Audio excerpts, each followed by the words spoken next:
Good morning, everyone. It's another day God has given us, and today is going to be a good day. We hope that, We hope today is going to be a good day. All right.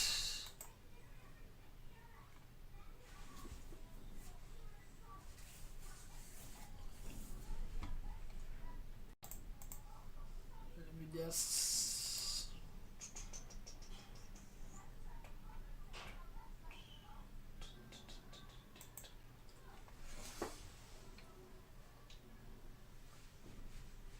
Good morning, Catherine.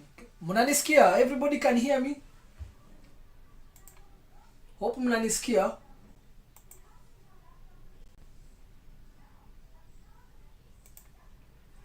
Today's class is going to be a blast.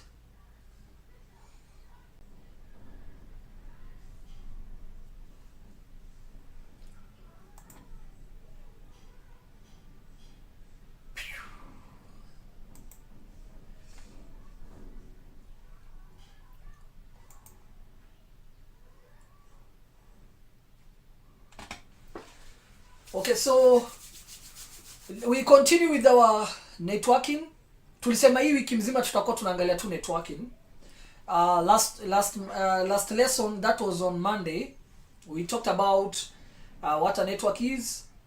Tukaangalia the importance of a network. Tuliangalia some network components like routers, switches. Tuliangalia vitu kama access points, firewalls and all that.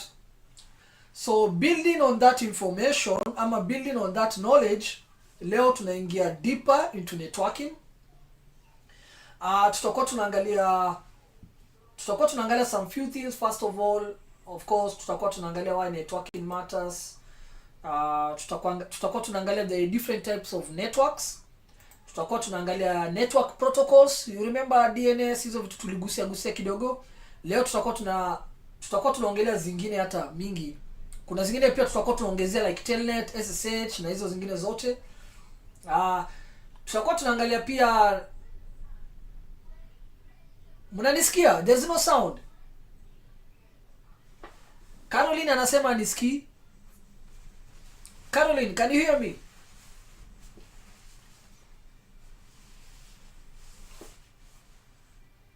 Kama kuna mtu anisikia niambie, because hapa kwa OBS studio inaniambia kuna sound. Microphone is recording. Please confirm.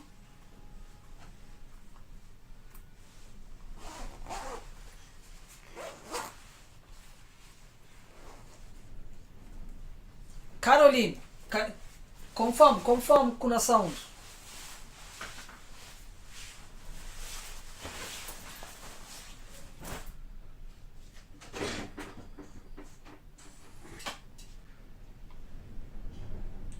Wengine wananisikia. Caroline, problem inaweza kuwa on your side. Caroline, confirm. Chaki Claire ananiambia sound iko. Elvis ameniambia ananisikia. Okay. Finally Yengo pia ananiambia ananisikia.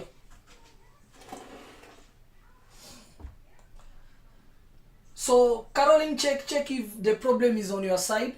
Watu wengi wanasema wanasikia. So welcome again to today's lesson.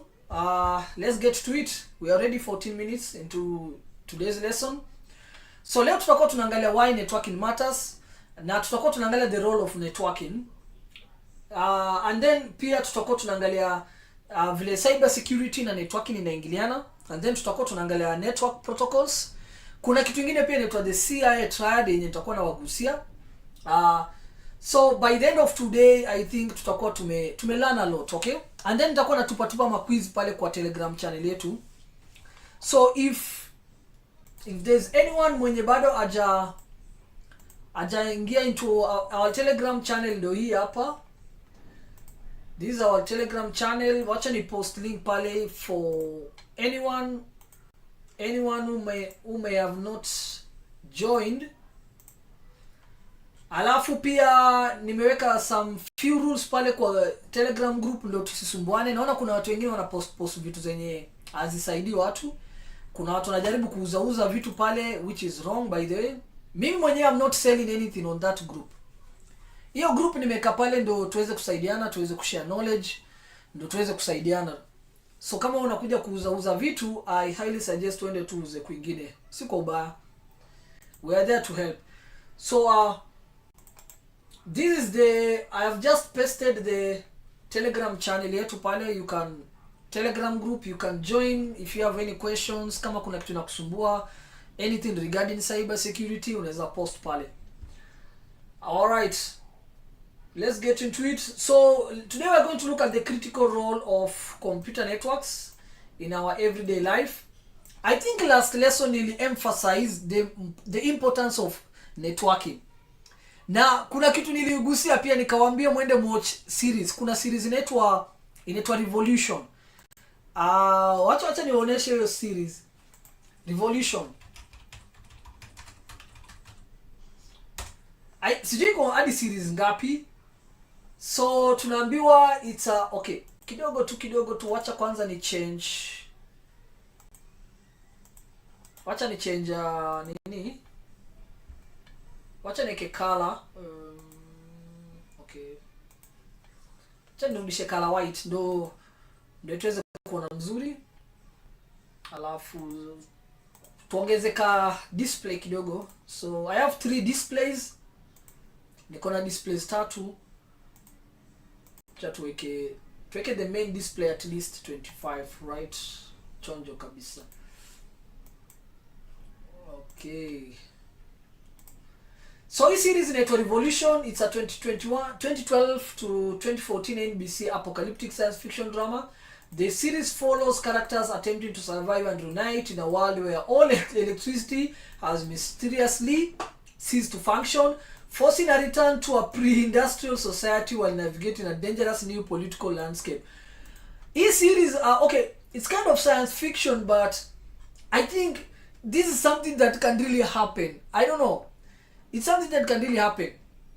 And the reason why naonesha hii, it's because wakati tutakuwa tunaangalia networking, the reason why nawaambia like networking is so important in modern civilization is because sisi binadamu sahi hatuwezi function without the internet. That is the truth. Hebu angalia like sahi vile tunafanya ile lesson yetu, all this would not have been possible without networking. Hebu angalia dunia sahi vile iko. Like sahi unaweza kaa hapa na unaweza chapa remote job ikiwa US.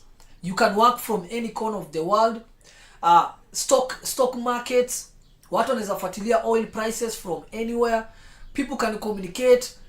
You can video call somebody who is in the United States right from Nairobi and it looks like ako tu pale tu.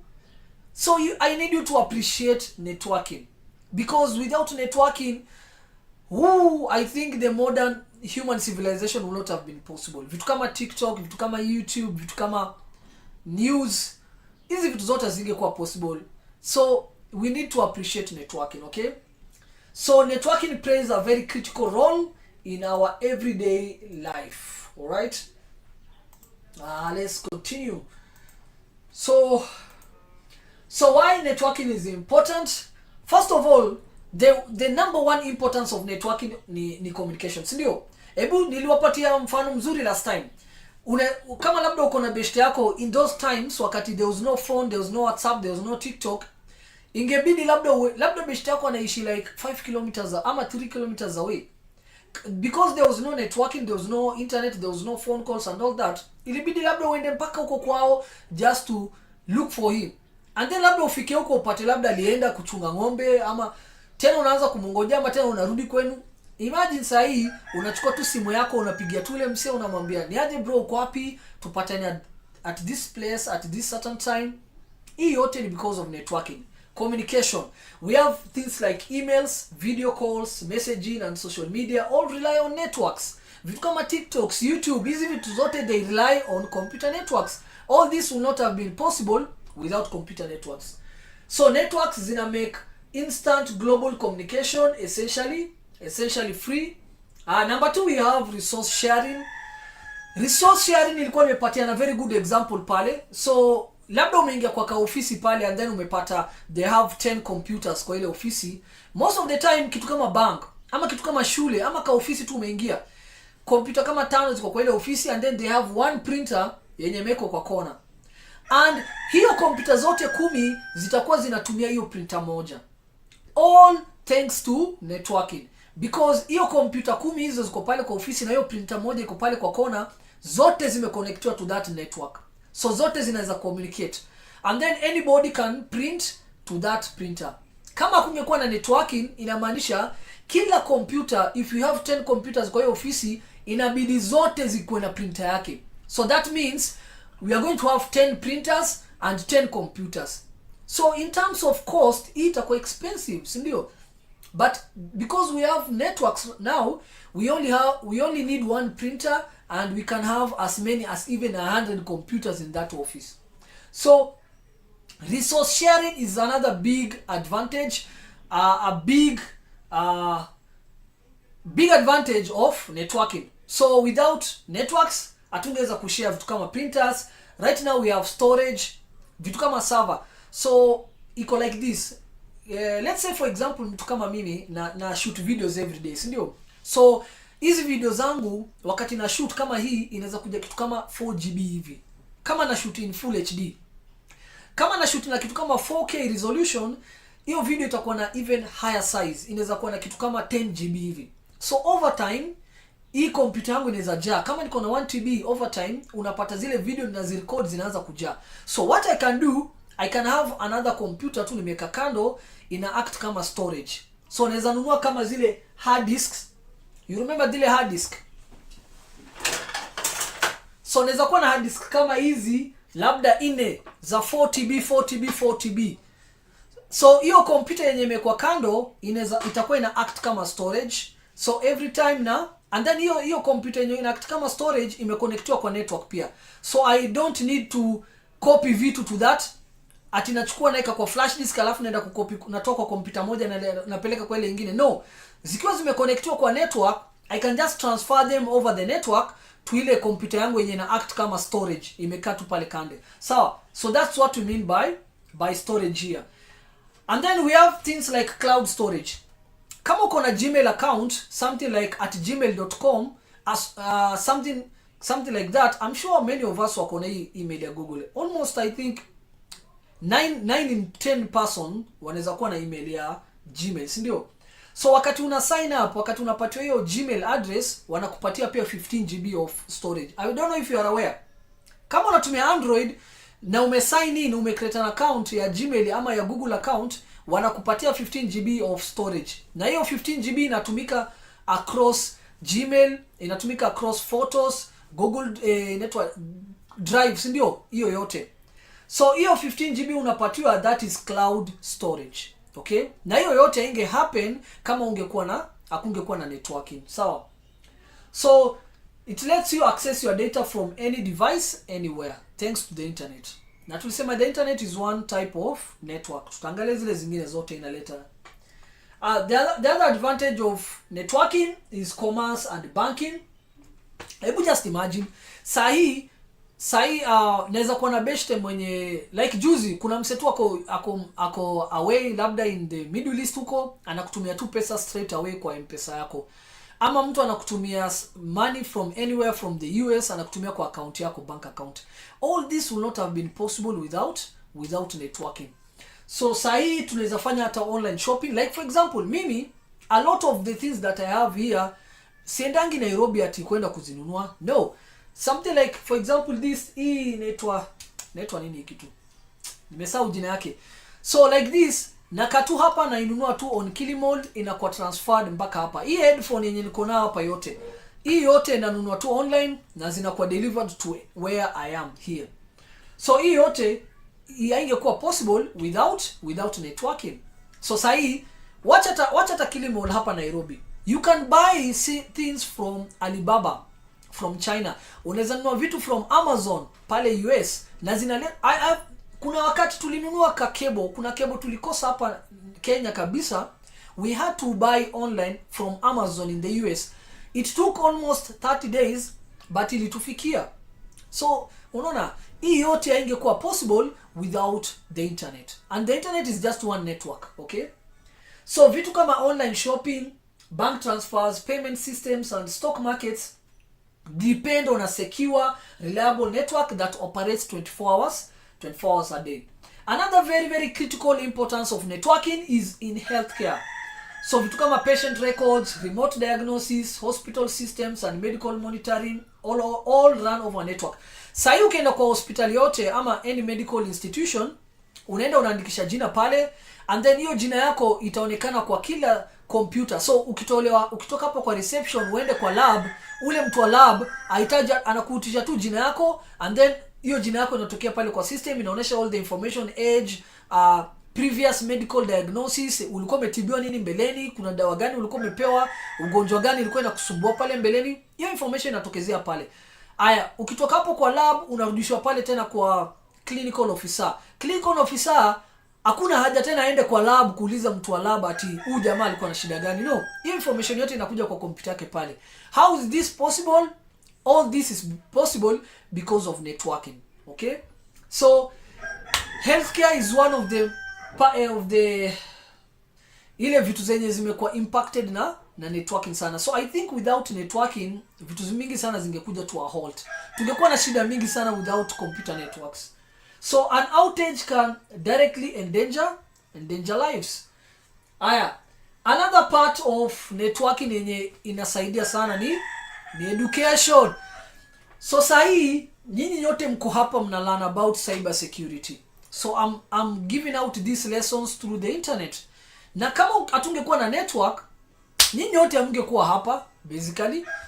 So not just here, vitu kama Udemy, vitu kama NetAcad yenye nawaambianga, hiyo vitu zote ziko pale kwa internet. Na if there was no computer networks, ungeaccess aje information yote, ingekuwa impossible, si ndio?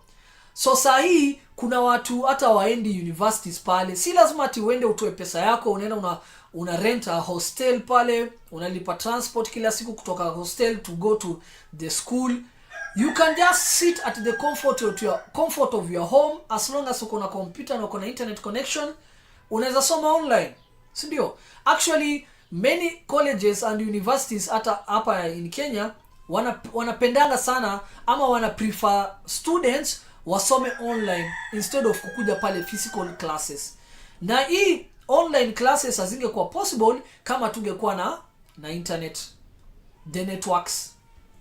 Another very very important importance of networking ni industry and IoT. So vitu kama factories, vitu kama power grids, smart cities and the internet of things. Mshesikia IoT ni zile vitu ndogo ndogo zenye zimeconnected to the internet. Sawa? Siku hizi tuko na vitu kama smart fridge.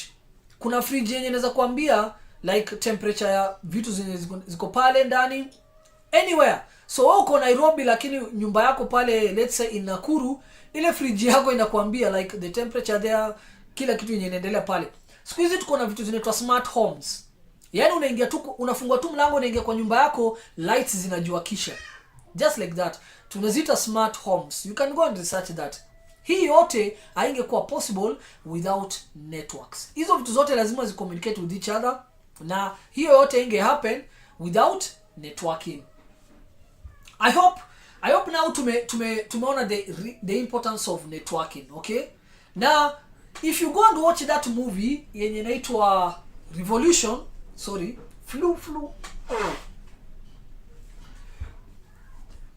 So ukienda watch hiyo series nimewambia inaitwa Revolution, you will get the idea of what would happen if everything just suddenly stopped. There was no internet, there was no electricity.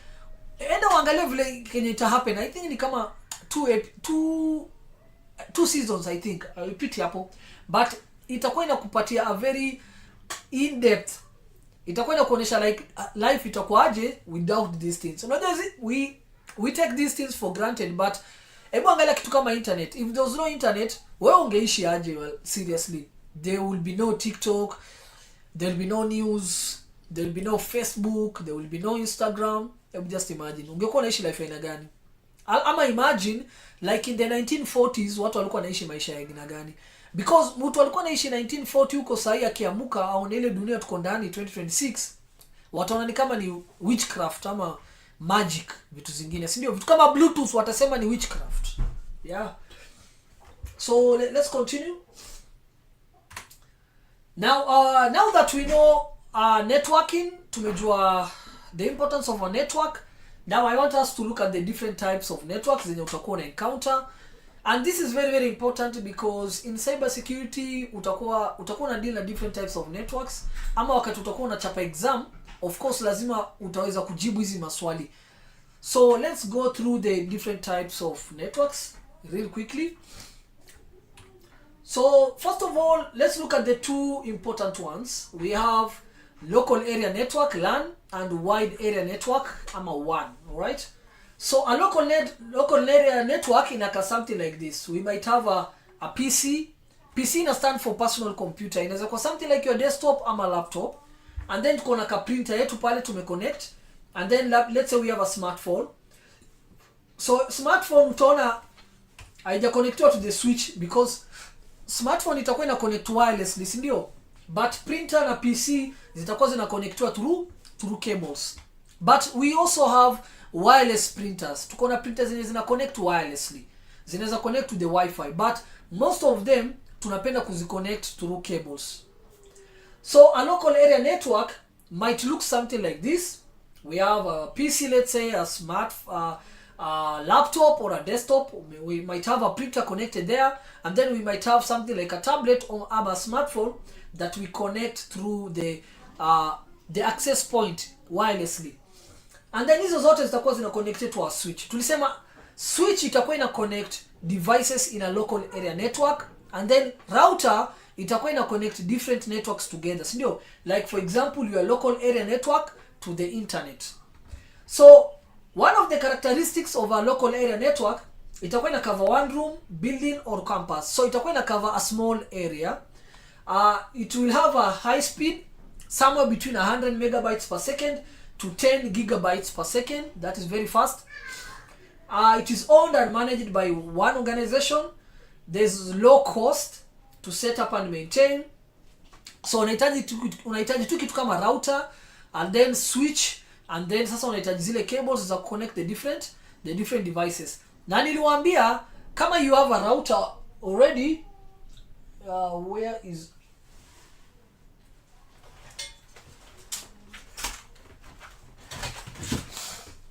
yeah, so you remember this is a router. So hii router tayari kuna access point, inaweza create wifi bado, si ndio? So if you have a router and then itakuwa ina connect to the switch, alafu hiyo switch ndio itakuwa ina connect the different devices in that network, okay? So there's a low cost pale, itakuwa expensive ku create a local area network. Actually yenye uko nayo pale nyumbani sahi, kama kwenu nyumbani mko na mmesetiwa wifi pale internet, you already have a local area network, si ndio? Uko na vitu kama smart TV, kuna mse labda kuna laptop pale kuzo ama bro, and then you have your smartphones, and then mnaweza kuwa na desktop computer moja. So that is already a local area network, okay? And then example of local area networks, for example, a school lab, office, and your home pale nyumbani. Next we have the wide area network. You can see that we have a map ya dunia pale, and then hii iko na ka icon ya nyumbani. So local area network itakuwa ina cover a small area, but a wide area network ni vile inasema itakuwa ina cover a wide geographical area. For example, inaweza connect Africa to Europe, ama Africa to the United States mainland, ama let's say the continent of Australia na continent of Asia, vitu kama hiyo. So itakuwa ina cover a large geographical area, unlike the local area network. So for example, let's say we have a company, a big company, si ndio? And then hii kampuni iko na offices in London, iko na another office in New York, and iko na another office in Tokyo. So hii together zina create what we call a wide area network. All right? So a very good example of a wide area network yenye tuko nayo is the internet. Yeah. So the internet inakuwa considered a wide area network because ina cover a large geographical area, the whole world, si ndio? The internet is everywhere. And internet ni nini? Internet basically ni multiple local area networks that are connected together. Sawa? Ndio zinakuja zina create a wide area network. So ile wifi network yenye ile iko kwenu pale and then ya jirani ya mtu mwingine labda kwa in another town, hivyo hizo zote zinakuja zina create a wide area network, and that forms the internet. Alright, so wide area networks zitakuwa zina cover cities, countries or even continents. Zitakuwa the speed varies, they can be slower than LAN. Itakuwa ina depend on your network provider amekupatia speed aina gani. It is usually leased from telecoms providers. Watu kama Safaricom ndio wanatupatia access, ndio. So lazima ununue bundles ndio uweze ku access the internet. The internet is the world's largest one, nishawaambia hiyo. One tumesema ina stand for wide area network. But unlike LAN, which is cheaper and low cost, the wide area network is very expensive because it uses public infrastructure. I'm sure mshaona watu wa wifi wakipeleka mawaya through hizi nini za stima, si ndio?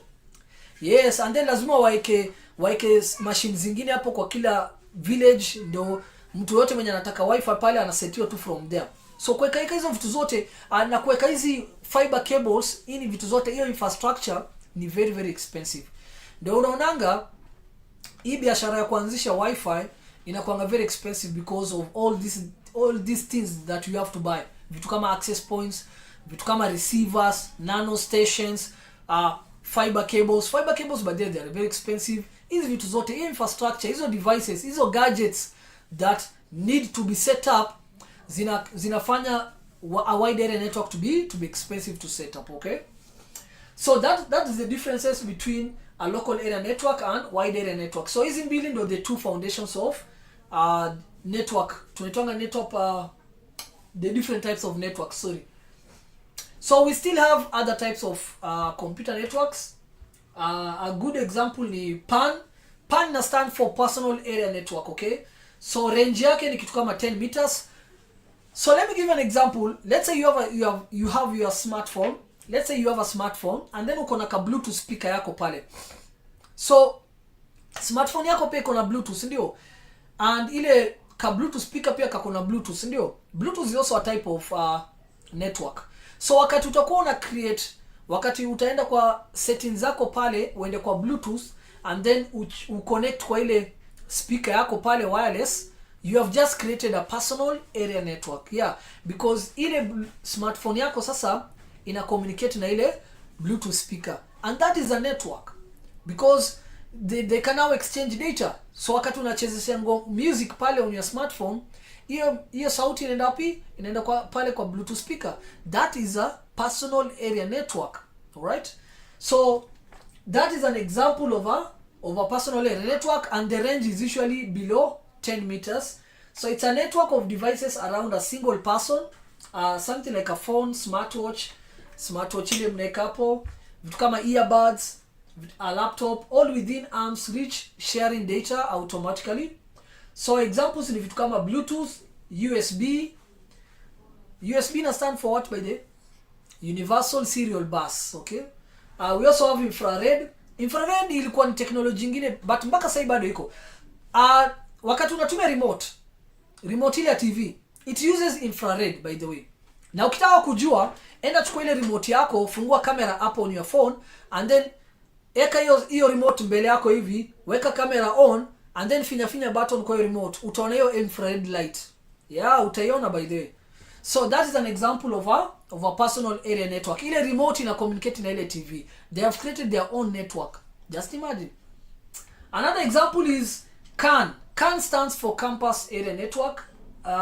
It has a range of somewhere between 1 kilometers to, let's say, something like 5 kilometers there, okay?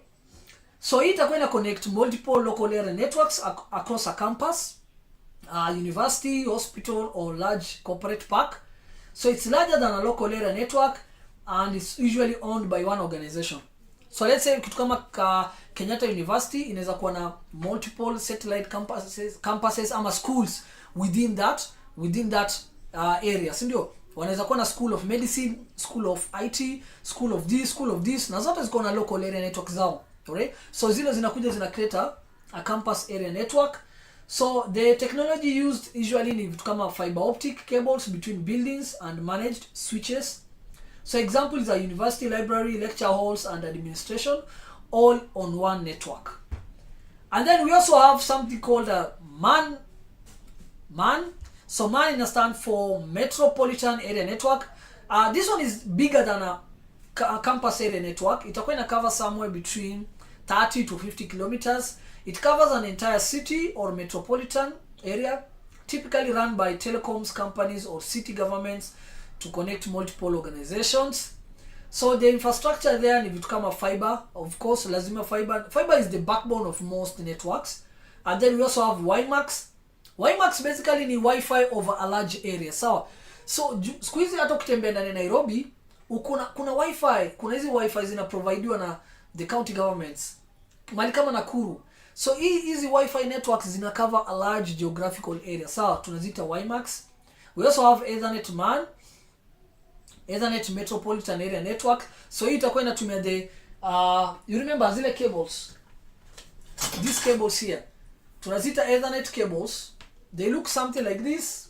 Okay? Inaka something like this. Alright? So that's an Ethernet cable. So PAN, CAN, MAN, those are examples of network types. It's not a must to kuja ukram hizi vitu zote. Just understand tu zile some few information about them. Like PAN is a personal area network. It's a network within 10 meters hivi of example ni kitu kama Bluetooth. We have campus area network. Hii ina cover somewhere between 1 to 5 kilometers. Usually kitu kama university pale ama college. And then we have a metropole area network. Hiyo ni kitu kama city pale. So something like that. We also have other types of networks like wired. So every network can be wired or wireless. Alright? So atusemangi Wi-Fi. Okay? So unajua every time mtu akisikia tu wireless network kitu inakuja hata tupendangi kusema wireless networks, tumezoea kusema Wi-Fi kila time, Wi-Fi. But Wi-Fi is just one type of wireless networks. Kitu kama Bluetooth bado ni wireless network. So let's start with wired. Wired networks, we have the medium ni ile kitu inapitisha hiyo data. So na a good example tumesema ni Ethernet cable. Ethernet cables inaweza kuwa Cat5e ama Cat6. So don't worry about hizo vitu. Most of the time umeandikiwa hapo kama ni Cat5, you can see that this one hata imeandikwa pale lakini you can't see it, ni kadogo sana, imeandikwa Cat5. So don't worry about Cat5, Cat6, nini yoyote, Cat5e. Hiyo basically ni the different types of Ethernet and zinakuwa na different speeds. But don't worry about that. So the medium here, ile kitu tutakuwa tunatumia kupitisha hiyo data ni vitu kama Ethernet cables and fiber optic cables. So I think we should let me show you a fiber. Twende hapa to search. Labda kuna wasi wao kwa last time. Wacha nionyeshe fiber optic cables vile zinakaa. Let's go to images. They look something like this. I think tunaweza ona. Let's try to open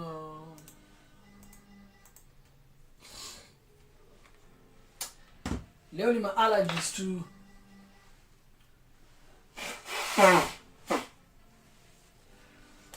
So there is the fiber optic cables. They look something like this, alright? So fiber optic ina stand for, ukisikia tu optic inamaanisha nini? Light signals. So hizi fiber optic cables zitakuwa zinapitisha data through light. Zitakuwa zina emit light. Zinakaa something like this. They are very expensive but they cover long distances. So yep. So fiber optic inakaa something like this, and then maybe we also look at Ethernet. Tuangalie vizuri. This is very very important. Hiyo yenye nimeonyesha saa hii, picha gani inaonyesha mzuri? Yeah. So there's this one. Inaka something like this, okay? You see that? inakaa something like this, Ethernet cables. So zinakaa nono kidogo compared to fiber optic. Fiber optic ziko na cables slim ka tiny kidogo. So hizi mbili, these are the two types of medium zenye zitakuwa zinatumika in wired networks wakati tuna connect through wires. The speed hapa, sasa in terms of speed, wired networks zitakuwa very ndio maana mimi mwenyewe sasa hivi nime connect to my desktop computer using an Ethernet cable, because okay, kuna option ya wifi pia, but mimi na prefer using cables because inakupatia more speed na haitakuwa na interference. Wireless networks kuna kwanga na lot of interference, especially kama uko na kitu kama microwave pale, oven nini and all that, zitakuwa zina interfere pamoja because they use the same frequencies. So in terms of speed, wired networks zitakuwa faster than wireless networks, and tunaongelea about something like 400 gigabytes per second when we use fiber cables, and 1 to 10 gigabytes per second, using something like an Ethernet cable.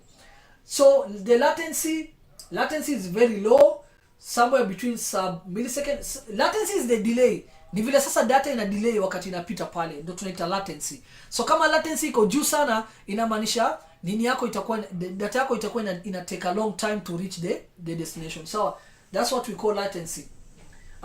When it comes to security, wired networks zinakuwa more secure because physical access is needed to taps, ndio. The range here is up to 100 meters for copper Ethernet, but fiber inaenda even longer. Fiber inaweza pitia hata miles from, let's say, Nairobi to even northern Kenya.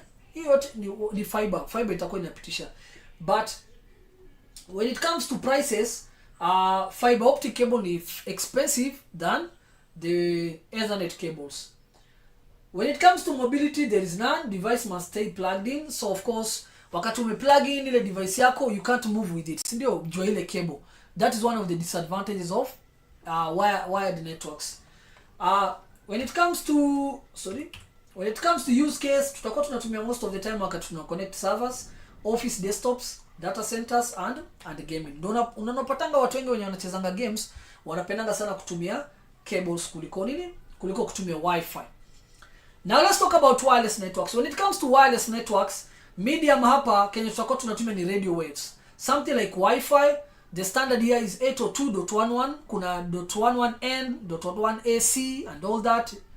So frequency ni kitu kama 2.4 gigahertz and 5.5 gigahertz. Now we have the latest one, 6 gigahertz. I'm sure tutafika pia 7 gigahertz very soon. So most of the time tunatumia radio waves ku communicate. So vitu kama Wi-Fi, hizo zote zinatumia radio waves. The other one is speed. When it comes to speed, wireless networks hazitakuwa faster kuliko wired networks. Wired networks zitakuwa faster kuliko wireless. So we are talking about something like 9.6 gigabytes per second for Wi-Fi 6. Sasa iko na Wi-Fi 7 I think. 100 to 600 megabytes typical. When it comes to latency, it is slightly higher. Signal encoding, decoding, overhead and all that. So latency itakuwa very high, okay, compared to wired networks. So when you talk about latency, wacha tuende kwa, niliwaambia ChatGPT is your best friend. So wacha tuambie, niliwaambia ChatGPT is our best friend. Explain latency in simple English. So latency is one word yenye utakuwa unasikia sana, si ndio? So latency basically means a delay. So vile tu nimewambia, there's a delay before something starts happening after you ask for it. Sawa? So wakati sasa tumeenda kwa browser yetu, tumetype youtube.com and then labda ile data kabla itoke kwa hiyo computer yetu ifike kwa YouTube server, hiyo tunaita a delay. Okay? So wakati tunatumia wired networks, when we use wired networks cables, ile latency iko chini sana. Hakutakuwa na delay. Vile tu umepiga enter, hiyo data ishafika pale, okay? But when you use wireless networks, kutakuwa na delay kidogo. We call it latency. Now, talking of latency, let's do a speed test. Let's do a speed test right now. Sijui kama itatuonyesha. Let's do a speed test right now on my network. Niwaoneshe. Let's do a speed test. Itatuonesha hata latency right now.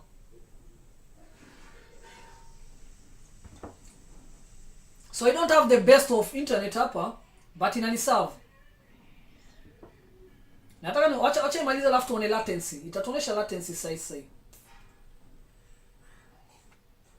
So my download is 11.56 megabytes per second.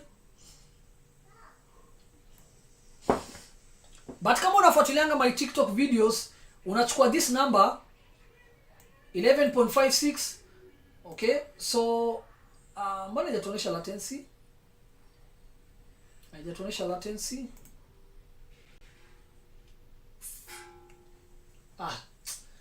Haijatuonesha latency. Okay, but kitu kingine unafaa kujua wakati unafanya speed test. Okay, this is part of networking, so I might as well just tell you.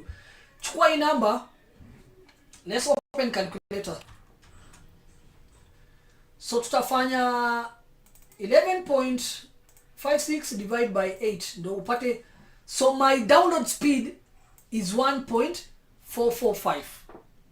So hiyo ni kitu kama 1.5 megabytes per second. That is the actual download speeds. Can you imagine? So it's not 11.56. And I can prove this to you. Tukuja hapa to download something. Let's go to, let's say, filecr.com. Let's download something uoneshe like okay, do I have internet? Hii yote ni part of what's in download IDM itatuonesha mzuri. So mimi napendanga IDM, it's nakwanga tamu sana. When you use IDM itakuwa na accelerator haraka sana.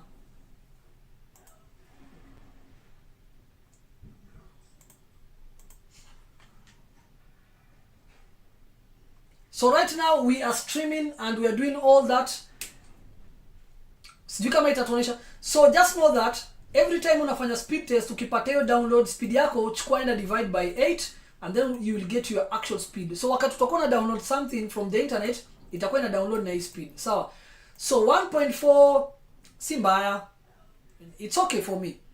But si mzuri sana pile. So wakati unatumia kitu kama Starlink hapa ndo unapata kitu kama labda 30 nini megabytes per second and all that. I don't know why haijatuonesha latency. I don't know. Let's do again tuone kama latency iko hapa. So we have the latency here.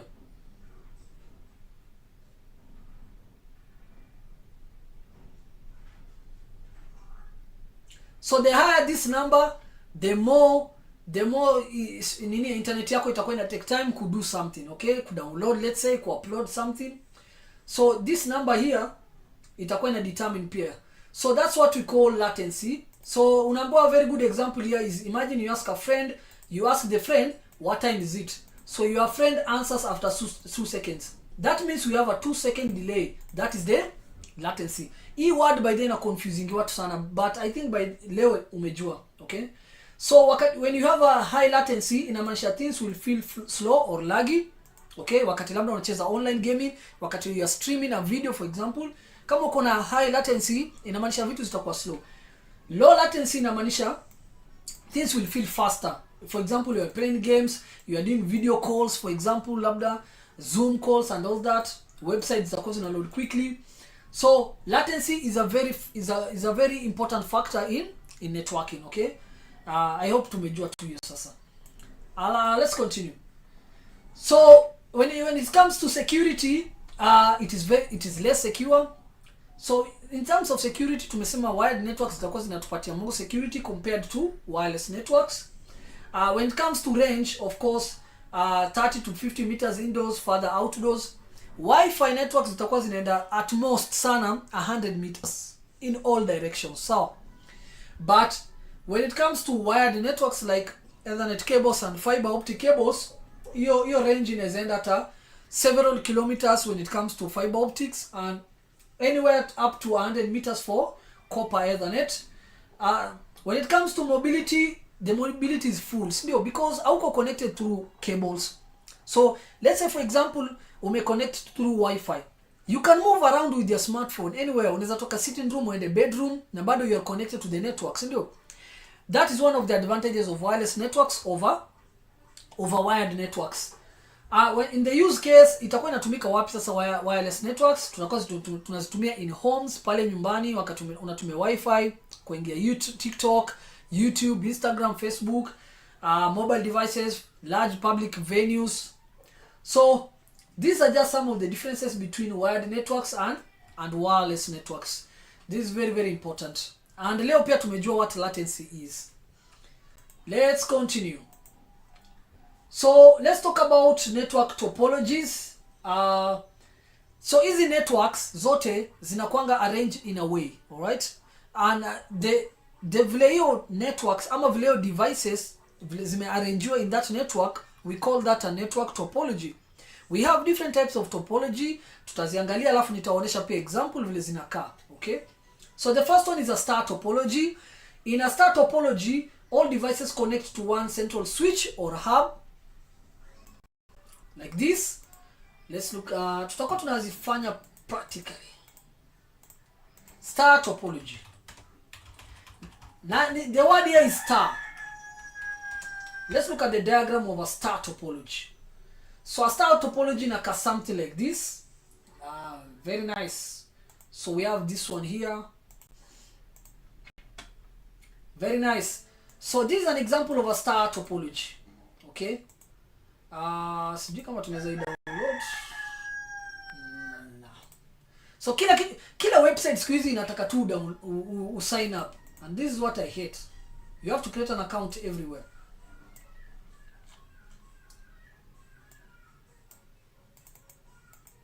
Okay. So we have a network star topology here. So you can see that everything is connected to a central device, usually a switch or a hub. Oh, by the way, tukuongelea about hubs, ndio. Hub is just it was a switch ya zamani in short, sawa?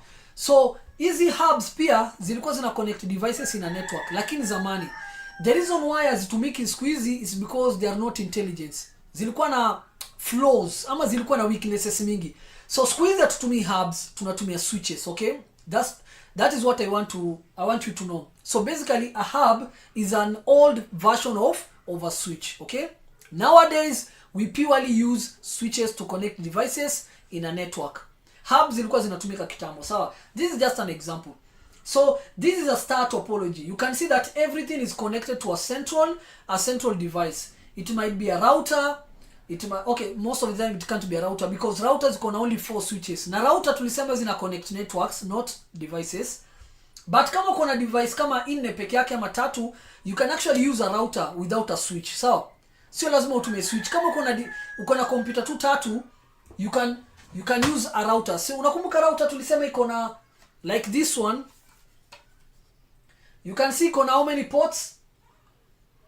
How many? 1, 2, 3, 4. So we can connect 4 devices. Let's say 4 computers. Okay, we can actually connect 3, sawa? Here isabiki hii moja ndo mali internet inaingia, sawa? Hii haitakubalika. So tutakuwa tunatumia hizi 3 peke yake. Okay? So that means kama uko na desktop tu kama 3 peke yake, you can connect them straight to the router. Okay? But kama uko na computer kama 10 ama 12, sasa itabidi uconnect sasa hiyo a router and then unaongeza switch sasa. Hiyo switch ndio itakuwa ina connect hizo devices pamoja. Okay? So if we have 3 computers and then zime connect to one router hapa, that is still a star topology. So in short, a star topology looks like this. This is where we have multiple devices connected to one central device, usually a switch or a hub. Okay? Now zime connected in such a way they form something like a star. Okay? So that is a star topology. And tumesema star topology is where all devices connect to one central switch or hub. Most common in homes and offices. It is easy to add devices. If the switch fails, the whole network goes down. Sindio? Yeah. Take a look here. So hiyo hub yenye kwa hapa katikati ikifail, for example, so that means kila kitu itafail kwa hiyo network because kila kitu imeconnect to one device. So hii ndo tunaitanga single point of failure. That means we have one single weakness and hiyo central device ikuwe ni hub, ikuwe ni switch, ikifail ina bring down the whole network. It is that simple. So hatuna kitu inaitwa redundancy, okay? So that is another word yenyewe by the tutakuwa tuna learn leo, inaitwa redundancy. Wacha tulize ChatGPT. Redundancy. Hii ni word moja utasikia in cybersecurity sana, sawa? So redundancy means having extra copies or backups of something in case the main one fails. So that is simple. That is what redundancy means. Having extra copies or backups just in case one fails, the main one fails. So in this case, if you look at the star topology, where is it? If you look at the star topology, here you have another one, another switch. So in case this one fails, the whole network goes down. So that is a star topology. Let's continue. The other type of topology is, by that tumesema topology is how the devices are connected. Ndio. Haya, wacha tuulize Mr. ChatGPT. What is a topology? What is a topology in networking? ChatGPT is your best friend, my friend. So tunasema in computer networking, topology means the way devices in a network are arranged and connected to each other. It's like a map or a layout of the network. So simple as that. Now let's continue. So bus topology is the next type of topology in network to cover, and this is where all devices share one cable backbone. So we have multiple devices and there's one cable that goes through and it's going to connect every device in that network. So this is simple and cheap. If the main cable breaks, the entire network fails. It is largely obsolete, replaced by star topology. So let's look at bus topology. Inakaaje? Bus topology. So tutatoa hii, tuseme bus topology vile inakaa. We have it here.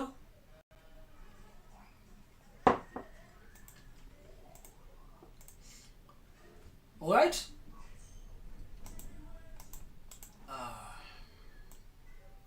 So ndio hii hapa bus topology, not star. Bus topology. So you can see that we have one cable yenye inapita through, and then kila device on that network connect to that one cable. Okay? So we have something called a terminator on one end and the other. Basically hiyo ndio ina stop the network traffic from going anywhere else. So itakuwa ina move through that cable. So you can see we have the first computer connected to the cable, the second computer, the third computer, we have a server here, we have a printer connected, we have another desktop computer PC connected to that cable, and then we also have a laptop connected to that cable. So hii inakuonesha just how a bus topology ina look like. We have one cable that connects everything together. So the same thing with star topology. In a bus topology pia we have one point of failure. Sindio, hii cable ikikatika anywhere. So let's say for example hii cable ikikatika hapa, inamaanisha there will be no communication. Hii PC2 haitaweza kucommunicate na PC1, and basically the network is down. So we have no redundancy hapa. We have a single point of failure, and that is the cable. If this cable ikikatika, if anything goes wrong with this cable, the whole network comes down. Na tumesema hii type of network topology haitumiki sahi. It has been replaced by star topology. That is what we know. So in a bus topology, tumesema all devices share one cable backbone. It is simple and cheap. If the main cable breaks, the entire network fails. So it's largely obsolete. That means we don't use it anymore, and it has been replaced by star topology. Next, we have something called a ring topology. So devices form a closed loop. Data travels in one direction around the ring. It was popular in the 1900s with token ring. A break anywhere disrupts the whole ring. So ring topology pia inakaa something like this. Tukuja hapa. Ring topology. So a ring topology looks like this. Kuja hapa tuangalie hapa. Let's open the image in okay. Nataka tuiangalie vizuri. Ring topology. Come on. Can it open? This one looks good. Okay, so we have a ring topology hapa. So inaitwa ring topology because we have a cable that form a ring, okay? Na kila kitu imeconnectiwa to that single cable. And the same way with bus topology, if anything goes wrong with that cable, for example, ikikatika hapa, the whole network goes down. Ikikatika hapa, the whole network goes down. Hapa the same thing. Hapa the same thing. Hapa pia the same thing. So we don't have redundancy. We still have a single point of failure, and that is the cable. Okay? So ring topology itakuwa ina form a ring, and then tumeambiwa itakuwa inatumia something called token ring. So basically inamaanisha kwamba there was a token ring yenye itakuwa ina move without. So hii computer ikitaka inataka kusend data to this computer, itakuwa itakuwa inasikiza kama kuna any other computer that is communicating on that ring. So kama hakuna computer ina communicate, sasa yeye atatuma data yake, and then akimaliza the next computer itatuma data yake hivyo. So we have something called a token ring. So basically we have a ring, and every computer is connected to that ring, and we also have a single point of failure. If anything goes wrong with that ring cable, kila kitu inaenda chini. So there is no redundancy. Right? Let's continue. So we also have something called a mesh topology. So mesh topology, this is where every device connects. Sorry, let me just. Okay. So we have a mesh topology, and this is where every device connects to every other device. So we have multiple redundant paths. So we have redundancy. So multiple redundant paths, extremely reliable, but it's also very expensive. It's used in military and critical infrastructure. So it looks something like this. Tukuja hapa tuangalie mesh topology. Mesh. Good. So this one looks nice.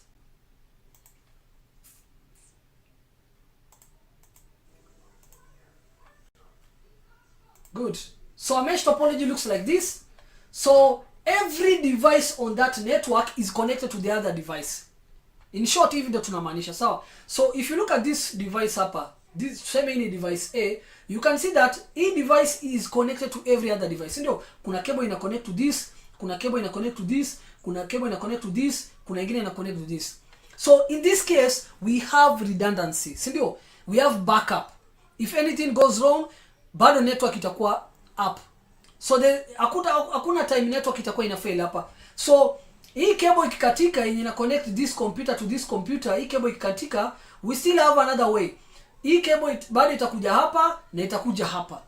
Okay, itakuja kwa hii device nyingine ndio ifike kwa ile mwingine. Ama inaweza kuja kwa huyu na ifike kwa huyu. Inaweza kuja kwa huyu na bado ifike kwa huyu. So hakuna wakati network itakuwa ina fail. We have redundancy.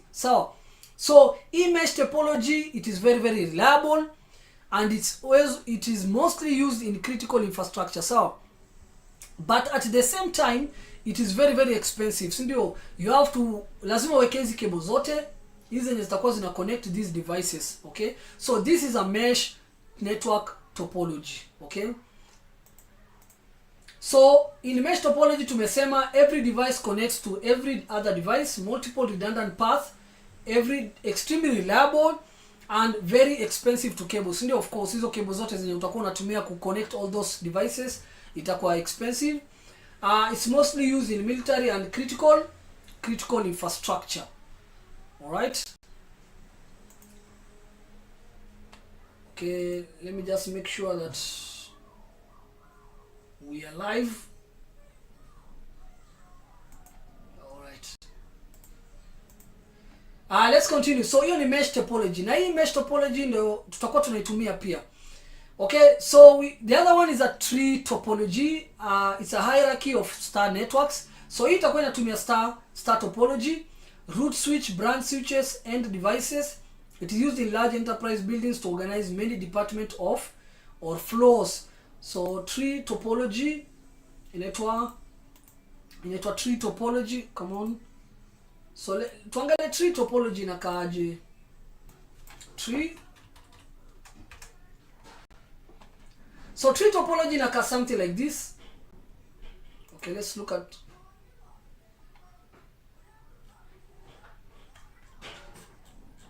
Okay, ring topology, bus topology. What is tree topology inakaa something like this.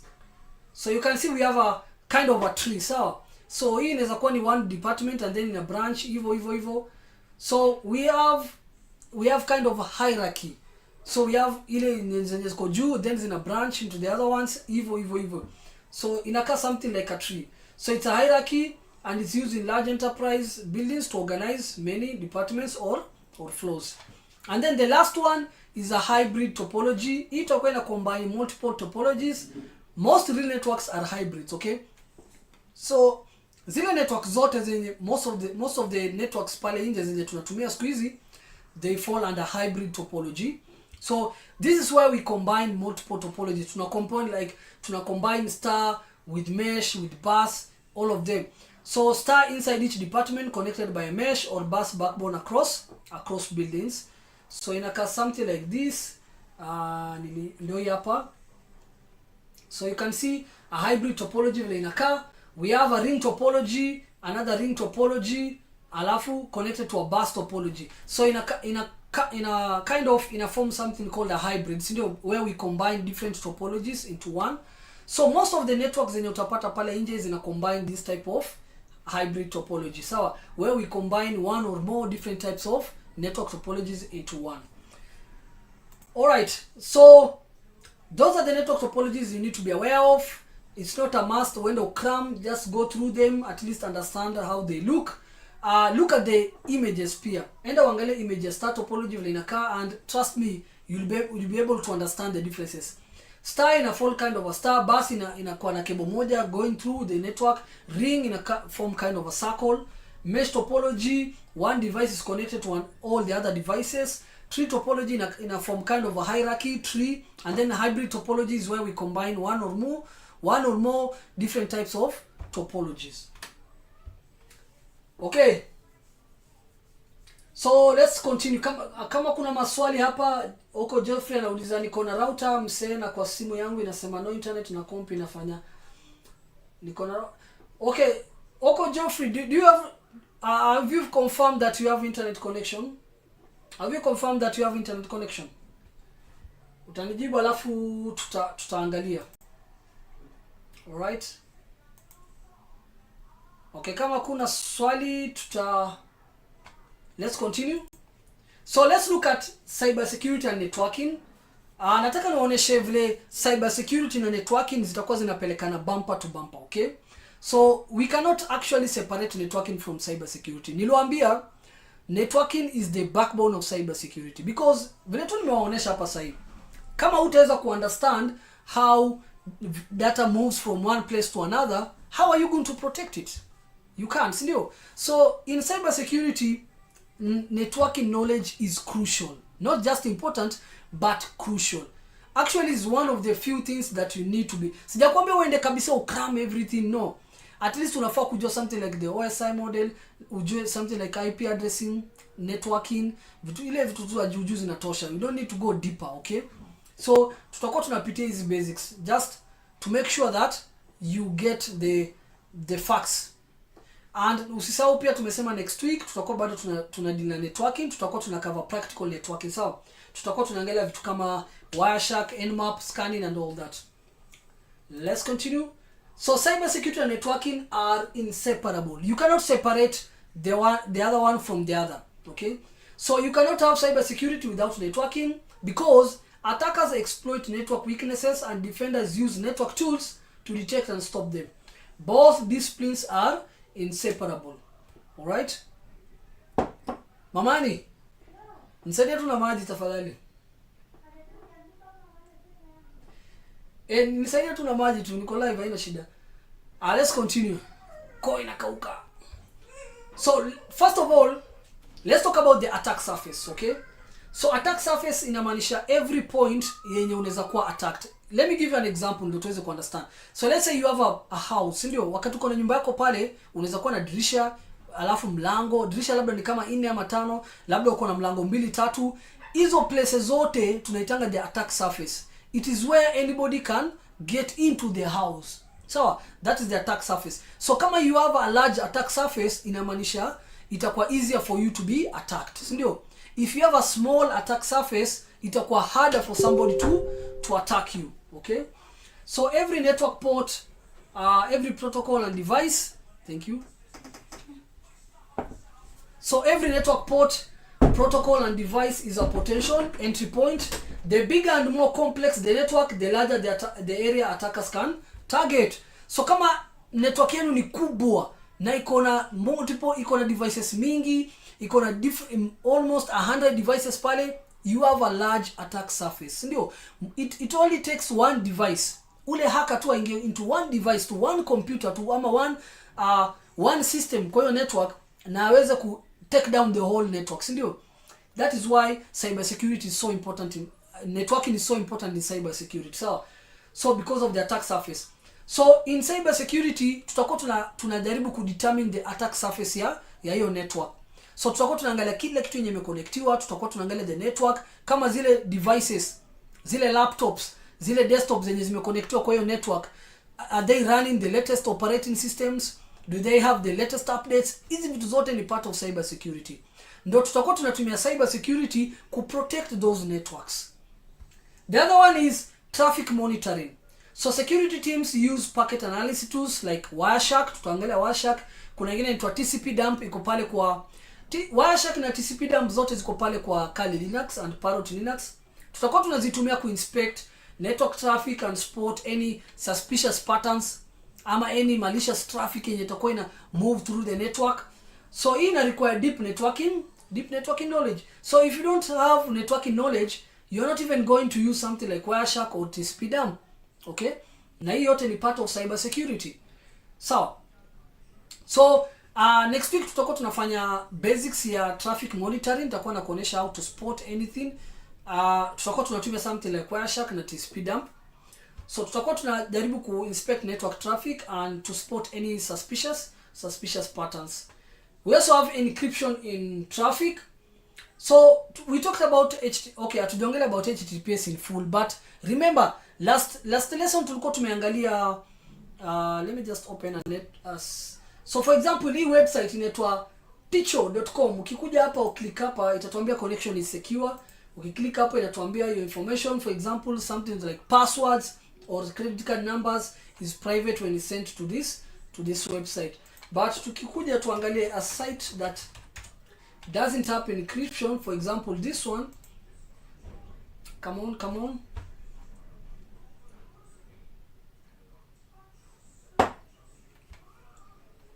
so inatuambia not secure. Tukiklik hapa inatuambia your connection to this site is not secure, you should not enter any sensitive information on this site, for example passwords or credit cards, because it could be stolen by attackers. So hii inamaanisha hii website inaitwa testphp.vanhub.com. Coding blocks, please don't spam the comment section, I will get back to you. So inamaanisha this site does not have encryption, but hizi site zingine you can see that they have encryption, everything is secure pale, okay? So hii ndo tunaita encryption in transit, sawa? So tutakuwa tuna lock kila kitu. So in encryption in transit inaka something like this, sawa? Let's say for example nataka kukutumia hii hard drive, nataka kukutumania hii hard drive. So nitaiweka kwa box and then nitafunga hiyo box na niweke padlock, sawa? And then wewe pia uko na kifunguo ya hiyo box. So wakati nakutumanishia inamaanisha hakuna mtu mwingine anaweza jua ni nini iko ndani ya hiyo box. Ni wewe tu ndio unajua. Ikifika huko wewe unafungua pia and then unaangalia, okay? Sawa. So that is what we call encryption in transit. So tutakuwa tunatumia vitu kama HTTPS, Hypertext Transfer Protocol Secure. Tutakuwa tunatumia vitu kama TLS, Transport Layer Security, and VPNs, Virtual Private Networks, to protect data as it travels across networks. So tutakuwa tuna implement encryption correctly at every layer of the TCP/IP. Tutaangalia TCP/IP in a later lesson. So hii yote ina require cyber security. So we have cyber security and networking working hand in hand. We also have perimeter defense. So tutakuwa tunatumia vitu kama firewalls. In our last lesson nilionyesha the Windows security, si ndio? Windows firewall with advanced security, niliwaambia na something like this. Okay, so you can see that we have inbound rules and outbound rules. Tukitaka ku block anything, for example, tukitaka ku block any program from accessing the internet, tunakuja hapa kwa outbound rules and then tuna create a new rule here, and then now we can block a program, we can block a port kama ni port 22 ama port 23. We can also create a predefined or even a custom rule. So we'll do this in a later lesson when we talk more about firewalls. So hii yote ni part of perimeter defense. Tutakuwa tunatumia vitu kama firewalls, intrusion detection systems, IDS, intrusion prevention systems, IPS, and DMZs, demilitarized zones. So hii yote itakuwa ni ku create a network boundary basically. Sawa? Ni kama tuna create a boundary yenye mtu hawezi ingia tu hivi. Ni kama sasa uko na nyumba yako pale and then umeweka ukuta block pale, sawa? So hiyo block you can think of it like perimeter defense. So tutakuwa tunatumia vitu kama IDS, IPS, firewalls and all that. All right? So cyber security na networking in short zinapelekana hivi, bumper to bumper. And it's very very important uweze ku understand networking, ndio uweze kujua pia vile utakuwa una defend hizi computer networks. Let's continue. So what are we defending these networks from? That is the next lesson hapa. So common network security threats. So before we go any further, what is a threat? So a threat is anything that can cause harm to you. Sindio, wewe kama binadamu kuna a lot of threats that can harm you. For example, something like a robber, mtu ako na gun, anaweza kupiga risasi akuue. Mtu ako na kisu, for example. Something like flooding. Muliona maji ilimaliza watu Nairobi juzi. So something like flooding can be a threat to us human beings. Something like earthquakes can be dangerous to us. Something like fire can be dangerous to us. So anything that can be dangerous to you as a human being, we call that a threat. Sindio? The same way, when it comes to computer networking pia, anything that can cause damage or interruption to a computer network, that is a threat. So one of the biggest threats we have, first of all, in man in the middle, MITM. Na vile tu inasema, we have let me give you an example. So let's say we have a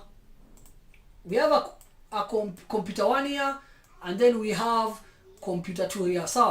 So let's say computer, they are communicating, sindio? So computer 1 and computer 2 are communicating. They are exchanging information. So these are two devices that are communicating. And then let's say we have an attacker here, ama hacker anakuja in between this nini. So wakati sasa computer 1 anataka communicate na computer 2, ile information kwanza inaenda kwa computer, kwa the attacker ama the hacker that is in between the two communicating devices. And then before your data inafikia computer 2, ule hacker tayari ashaona hiyo information. And then anaweza change hiyo information, and then sasa ndo anatumia nani? Anatumia computer 2. So this is what we call a man in the middle, MITM, a man in the middle attack. Okay? So we have a hacker sitting in between two devices that are communicating, and then we can change that information if we want to. Okay? So computer 2 hatajua kwamba information yenye imetoka kwa computer 1 imebadilishwa. Alright? That is a man in the middle attack. The next one we have, so man in the middle attack is where an attacker secretly intercepts communication between two parties, reading or altering messages. It's also common on unencrypted public Wi-Fi networks. Ndio naonanga unaambiwangwa wakati unatumia Wi-Fi networks, zile public Wi-Fi networks, zile free, ziko tu free pale tu, anybody can join that network. It's actually very dangerous. Mtu yote mwenye akona hizi skills, ama la msote mwenye akona hacking skills, anaweza ingia kwa hiyo website, hiyo Wi-Fi network, na anaweza ona kila kitu yenye inaendelea kwa hiyo Wi-Fi network, okay? So wewe utakuwa unadhania labda uko kwenda kwa youtube.com, but before your data yako ifike kwa youtube.com, imefika kwa ule hacker, and then anabadilisha. So huyu hacker anaweza kupeleka to any website yenye anataka. Okay?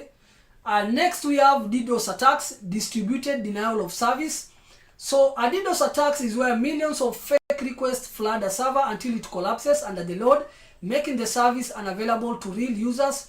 It is coordinated via botnets. So it go like this now. Alright? So let's say, for example, we have a server here. Let's say we have a server. This is YouTube, sindio? This is the server. Okay? And then we have botnets sasa hapa. 1, 2, 3. We have 4, 5, sindio? And then all of them are sending data at the same time, at once. They're sending data to that single server.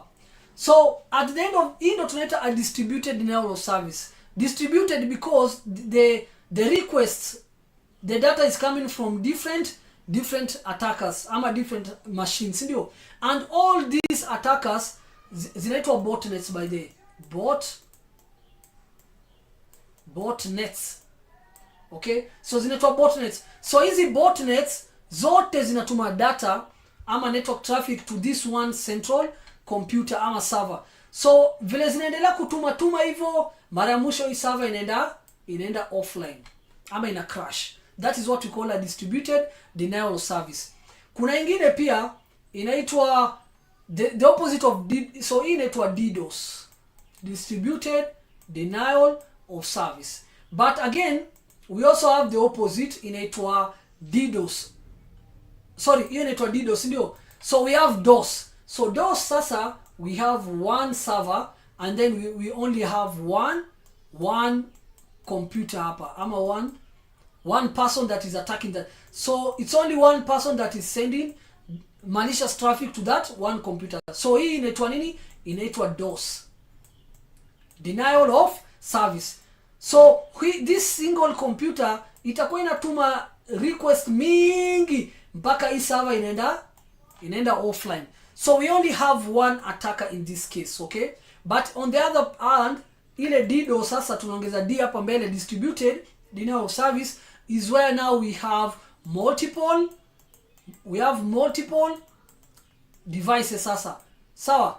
We have another one here. So all of them are sending data to the same target.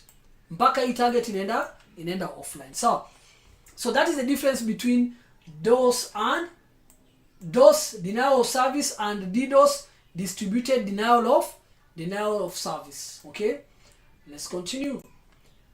So DDoS attacks happen when millions of fake requests flood a server until it collapses under the load, making the service unavailable to real users. It is coordinated via botnets. And then we also have packet sniffing. So packet sniffing is where we capture and read network packets to steal passwords, cookies, or sensitive data. Tools like Wireshark work legitimately but maliciously on unencrypted networks. By the way, I have a video. So kikuja hapa kwa nini yangu hapa, if you go to videos, there's actually a video that I produced on how it's very easy to capture. What is it?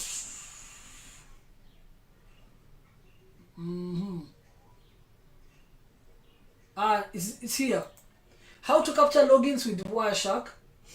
So it is actually, kama unatumia kitu kama HTTP, it's actually very easy to capture. You can go and watch that video. I think uta understand kidogo. So we were able to capture traffic na tukaweza kupata ile password and username. So as you can see, where is it? So you can see the password here. The username was test and the password was password test. Tuliweza kuataka website na tukapata ile login information. So this is just an example of packet sniffing, and it's actually very, very dangerous. So you can capture and read network packets to steal things like passwords, what we call cookies, and sensitive data. And then we also have phishing and spoofing. This is where we create fake emails or websites that trick users into entering credentials, DNS spoofing, redirects. So I also have a very good video on on phishing. Where is it? Ndio hii hapa. So we were able to create a fake KCB bank login na tukaweza kucapture hiyo information on the terminal. Where is it? So we were able to create a fake login ya KCB na tukaweza kupata the password and username ya hiyo nini. So this is what we call a phishing attack, ama what we call a social engineering attack. Na kuna a very good tool in Kali Linux inaitwa the social engineer toolkit ama set. Itakwenda kusaidia sana ku create hizi fake emails ama fake websites zenye you can actually create a fake login ya Facebook ama ya Gmail, and then msee akienda pale aweke information yako pale, wewe unapata hiyo login information yake yote. That is what we call phishing or spoofing.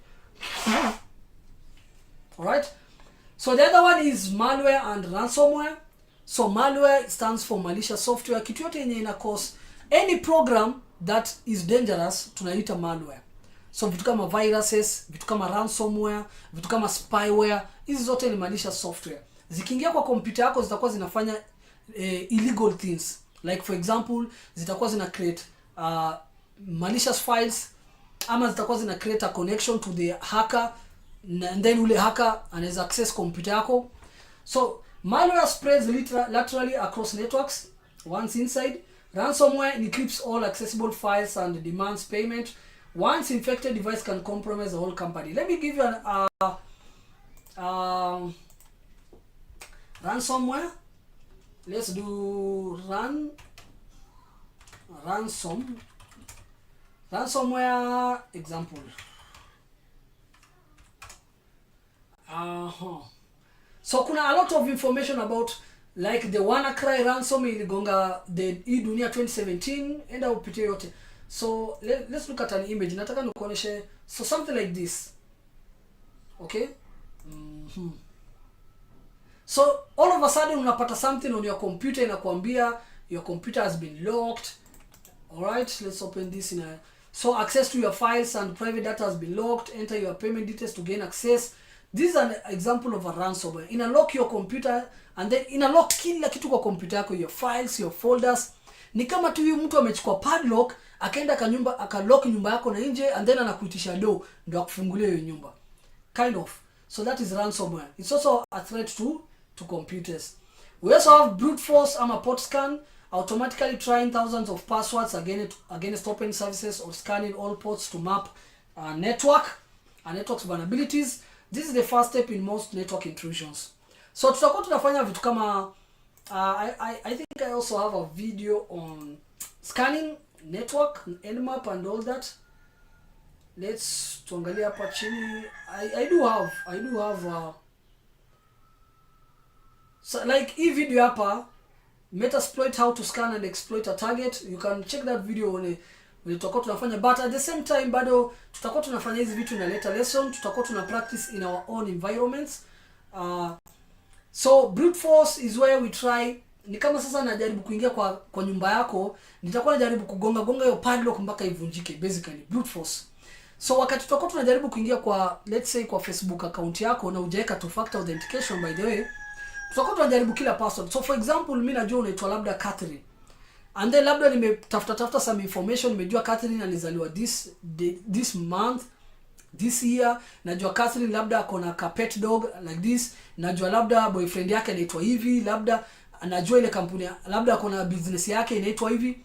Naweza just imagine tu, naweza jaribu kutumia hiyo information yote to try to create a password yenye naweza tumia pale. So nitakuwa najaribu password zake zote, labda alizaliwa 1995, najaribu hiyo, labda nimejua ID number yake, nimejua phone number yake. You'll be surprised people use their ID numbers kama passwords. Some people still use their phone numbers kama passwords. Just imagine. These things do happen. So hacker akipata ile information yote atakuwa anajaribu kuzitumia kama passwords, tuone kama tenge. Take for example something like eCitizen. Nilikuja kurealize watu wengi pale kwa eCitizen wanatumia ID number yao kama login na wanatumia ID number yao kama password bado. That is the truth. It happens. So mtu akijua tu ID number yako anaingia kwa kwa e-citizen account yako, anaweza make vitu, anaweza wreak havoc in your life. So those are just some of the network security threats zenye tumecover. I think that is enough for today. We have already gone 1 hour 35 minutes. So the human attention span inakuanga chini sana, so sitaki kuwapeleka marathon. So next lesson tutakuwa tunaangalia network security tools and defenses, tutaangalia the CIA Triad protocols yote, and then tutamalizia from there. All right, let me know if you have any questions or comments on the section at Coding with the Books. Sijui kuna mtu tu nilichuja kwa group, alikuwa anauza vitu. Ni nani kuna msee alikuwa anauza vitu kwa group, ndio nikamchuja. So nikiona msee anauza kitu, we just give you a 1 week ban.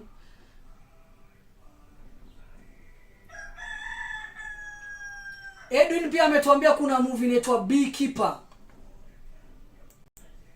Beekeeper. Nitaenda ni watch Edwin, inaitwa Beekeeper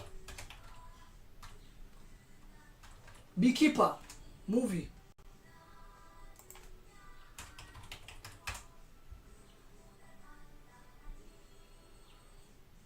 Okay, inahusu nini? Let's look.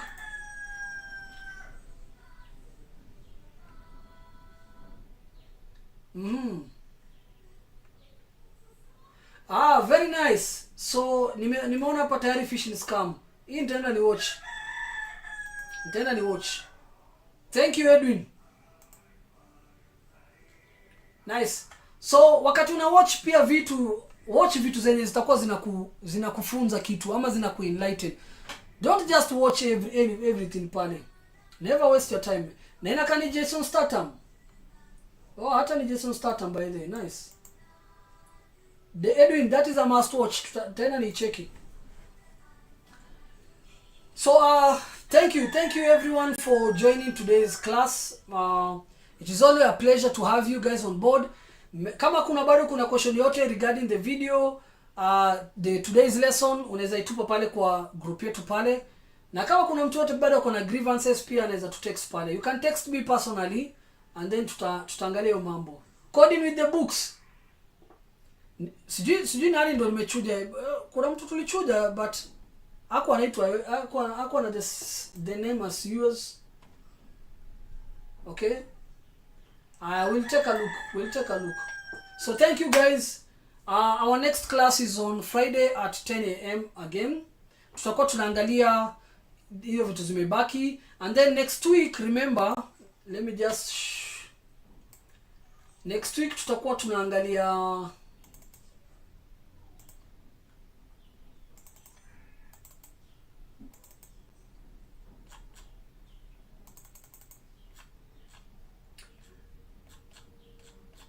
so this week tulikuwa tunacheki networking fundamentals, ndio.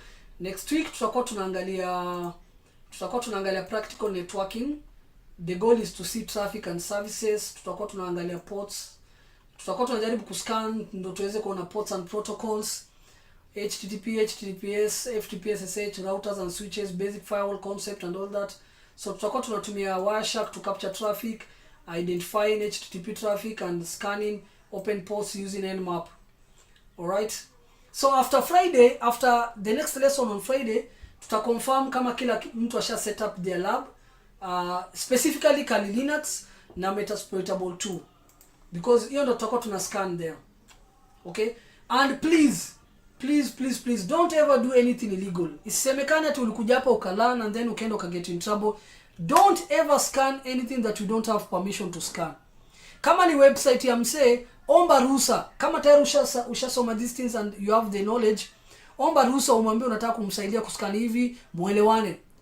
Make sure you have a written agreement. Otherwise, akiamungu ukienda tu kuscan vitu ovyo using Nmap and Wireshark, utashangaa. Your IP address itapatikana pale and watakukujia mpaka mahali huko. That is the truth. So Kenya pia tuko na the Cybercrime Act and they have hefty fines. So don't get in trouble with the law, okay? So I'll see you guys in the next video on Friday.